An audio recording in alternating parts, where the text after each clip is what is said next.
selanjutnya materi berikutnya akan disampaikan oleh Bapak Dubes Jainani SPD. Kami persilakan. Baik, terima kasih atas waktunya. Assalamualaikum warahmatullahi wabarakatuh. Waalaikumsalam warahmatullahi wabarakatuh. Salam sejahtera bagi kita semua. Yang terhormat Ketua atau tim BPSDRD yang mewakilinya Bapak Purwanto. Yang terhormat Ibu Mentor Ibu Mismaro SPDSD dan yang terhormat rekan-rekan semua peserta orientasi Pilot 3 SPDP Negeri 1 Petalika. Perkenalkan dulu, nama saya Gus Jainani, unit kerja SDN 04 Temuireng.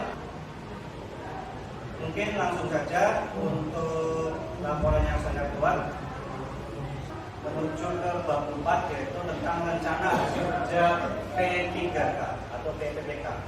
Sebelumnya saya memberikan pengertian tentang rencana kerja secara umum ya. Jadi pengertian tentang rencana kerja secara umum di sini adalah upaya dalam mengaplikasikan hasil dari pelaksanaan orientasi ASN P3K. Maka secara umum rencana yang akan saya lakukan adalah mengimplementasikan core value, yaitu berorientasi kepada pelayanan akuntabel yang kompeten, harmonis, loyal, adaptif, dan kolaboratif, atau disebut juga dengan akronim berakhlak. Dengan implementasi tindakan sebagai berikut, yaitu berorientasi pelayanan, memahami dan memenuhi kebutuhan masyarakat. Kemudian rencana kerja secara umum yang kedua, rencana saya itu akuntabel. Akuntabel di sini adalah memiliki arti melaksanakan tugas dengan jujur, bertanggung jawab, disiplin, dan berintegritas tinggi. Kemudian rencana yang ketiga yaitu tentang kompeten, meningkatkan kompetensi diri untuk menjawab tantangan-tantangan yang semakin kesini semakin berubah. Kemudian saya tunjukkan di sini ada tujuan instansi yang saya ampu. Di sini ada memiliki visi dari SDN 04 Temuireng, yaitu beriman, bertakwa, berilmu, berkepribadian, dan berwawasan luas. Dari visi ini mendapatkan tujuan kerja mandiri atau institusi tersebut, yaitu meningkatkan keimanan dan ketakwaan, meningkatkan kecerdasan, kemudian meningkatkan pengetahuan dan keterampilan, serta memiliki budi pekerti yang luhur, cinta tanah air, bangsa, dan negara. Dikutip dari rencana kerja sekolah, saya ambil rencana kerja pimpinan. Di sini rencana kerja pimpinan saya mengambil 3. Yang pertama yaitu melaksanakan tugas menjadi kepala sekolah, antara lain manajerial, pengembangan kewirausahaan, supervisi kepada guru dan tenaga kependidikan. Di sini butir kegiatannya antara lain yaitu menyusun laporan pelaksanaan pembelajaran, kemudian evaluasi, kemudian merencanakan penilaian, dan yang terakhir yaitu tindak lanjut hasil dari penilaian itu sendiri. Kemudian yang kedua yang saya ambil dari rencana kerja pimpinan yaitu melaksanakan tugas lain yang relevan dengan fungsi sekolah sebagai pembimbing ekstrakurikuler. Butir kegiatan di sini adalah antara lain menjadi pembimbing kegiatan ekstrakurikuler. Contohnya, salah satu contohnya adalah kegiatan ekstrakurikuler pramuka. Kemudian yang ketiga, menjadi rencana kerja yang ketiga yaitu menjadi anggota organisasi profesi.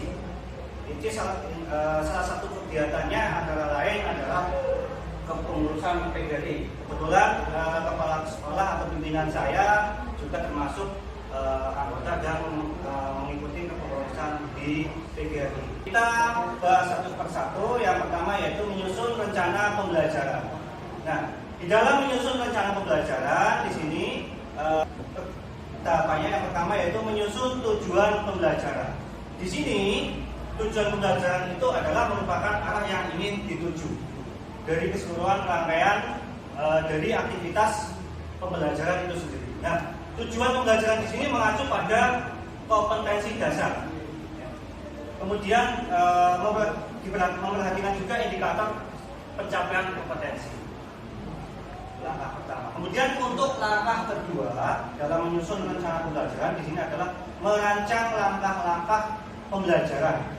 Di dalam langkah-langkah pembelajaran di sini antara lain terdiri ada pendahuluan atau persepsi, ada kegiatan inti dalam pembelajaran, dan yang terakhir ada kegiatan penutup. Yang ketiga, dalam langkah menyusun rencana pembelajaran yaitu penilaian pembelajaran. Jadi setelah kita melakukan rangkaian pendahuluan, inti, dan penutup, ada langkah penilaian. Penilaian ini dilakukan dalam 3 ranah. Yang pertama itu penilaian sikap. Kemudian yang kedua ini penilaian, ada penilaian pengetahuan, dan yang ketiga penilaian keterampilan. Untuk rencana kerja yang kedua yang saya laporkan, sebelumnya, output dari kegiatan membuat rencana pembelajaran saya ini, di sini saya dapat menentukan sumber materi, ya, sumber materi dan waktu sehingga dalam pembelajaran saya lebih akurat dan efisien. Dan kemudian untuk penerapan nilai-nilai berakhlaknya, ini dengan adanya kegiatan menyusun rencana pembelajaran, saya menerapkan dalam hal ini adalah pelayanan akuntabel, yaitu sebisa mungkin saya sebagai ASN P3K harus bisa melaksanakan tugas dengan cermat serta disiplin. Rencana kerja saya itu yaitu evaluasi proses dan hasil belajar. Tahapan kegiatan yang pertama menyusun rencana evaluasi hasil pembelajaran. Jadi sebelum evaluasi hasil belajar ini dilaksanakan, terlebih dahulu harus disusun perencanaan yang sebaik mungkin dan sematang mungkin. Ya. Perencanaan evaluasi ini hasil belajar yang umumnya mencakup 6 jenis. Yang pertama yaitu merumuskan tujuan dilaksanakan evaluasi. Yang kedua, menetapkan aspek-aspek yang akan dievaluasi. Yang ketiga ini yang kedua ini menetapkan aspek-aspek yang dievaluasi. Salah satu contohnya adalah aspek kognitif, afektif, atau psikomotorik. Kegiatan yang ketiga itu memilih dan menentukan teknik yang akan digunakan dalam pelaksanaan evaluasi. Yang keempat, menyusun alat-alat pengukur yang akan digunakan dalam pengukuran dan penilaian hasil belajar peserta didik. Dan yang kelima, menentukan alat ukur norma atau kriteria yang akan dijadikan pegangan atau patokan dalam memberikan interpretasi terhadap data hasil evaluasi. Kemudian yang paling akhir ini adalah menentukan frekuensi dari kegiatan evaluasi hasil belajar. Tahapan kegiatan yang kedua dalam evaluasi proses hasil belajar yaitu menginput data. Dalam evaluasi hasil belajar, wujud nyata dari kegiatan menginput data adalah melaksanakan pengukuran. Contohnya ini dengan menggunakan tes formatif, sumatif, atau subsumatif, ataupun juga dengan teknik non-tes seperti wawancara, angket, dan pengamatan. Kemudian yang ketiga, tahapan yang ketiga yaitu melakukan verifikasi data. Jadi setelah menginput data melalui tes maupun non-tes, ini selanjutnya perlu melakukan verifikasi menyaringkan hasil tes tersebut. Verifikasi tersebut dimaksud untuk memisahkan data yang baik, data yang mendukung kegiatan evaluasi dengan data yang kurang baik, data yang tidak mendukung kegiatan evaluasi. Kemudian yang keempat, mengolah dan mengisi analisis data. Yang kelima ini memberikan interpretasi dan menarik kesimpulan. Jadi dasar interpretasi ini terhadap data yang hasil evaluasi itu pada akhirnya dapat dikemukakan kesimpulan-kesimpulan tertentu. Misalnya siswa telah atau belum tuntas dalam pembelajaran. Dan yang terakhir adalah tindak lanjut. Tindak lanjut dari hasil evaluasi. Bertitik tolak data hasil evaluasi yang telah disusun, diatur, diolah dan dianalisis dan disimpulkan sehingga dapat diketahui makna yang terkandung di dalamnya. Maka pada akhirnya evaluator atau saya akan dapat mengambil keputusan atau merumuskan kebijakan-kebijakan yang dipandang lulus sebagai tindak lanjut dari kegiatan evaluasi tersebut. Oke, untuk output dari kegiatan evaluasi menyusun rencana evaluasi belajar ini proses hasil belajar. Dengan adanya evaluasi proses dan hasil belajar, saya ini bisa mengetahui keberhasilan proses pendidikan di sekolah, yaitu seberapa efektifkah mampu mengubah tingkah laku siswa ke arah tujuan pendidikan. Kemudian penerapan nilai berakhlaknya di sini saya menerapkan pelayanan akuntabel, yaitu sebisa mungkin saya sebagai ASN P3 harus bisa melaksanakan tugas dengan semangat serta disiplin. Rencana kerja yang ketiga yang saya laporkan di tugas saya yaitu KKG. KKG itu kelompok kerja guru. KKG adalah komunitas atau kelompok kegiatan profesional bagi guru SD atau MI yang masih berada dalam satu gugus kecamatan atau dalam satuan sasaran. Pada prinsipnya hampir sama dengan MGMP atau musyawarah guru mata pelajaran. Tahapan kegiatan KKG yang pertama penjelasan topik yang akan dipelajari, yang kedua antara lain surat pendapat tentang permasalahan yang dihadapi guru, yang ketiga diskusi kelompok, yang keempat tanya jawab identifikasi masalah, yang kelima mengklasifikasi masalah untuk pengembangan pelaksanaan pembelajaran, yang keenam merangkum hasil belajar, yang ketujuh berbagi informasi hasil dari kegiatan kelompok kerja guru. Kemudian output hasil kegiatan KKG, dengan adanya kegiatan KKG di sini saya dapat memecahkan masalah yang saya alami dalam pembelajaran sehingga dapat meningkatkan profesionalisme secara bersama-sama dalam hal mengajar. Penerapan nilai-nilai berakhlaknya, menerapkan pelayanan yang berkompeten sebagai ASN, saya selalu ingin meningkatkan kompetensi diri untuk menjawab tantangan yang selalu berubah.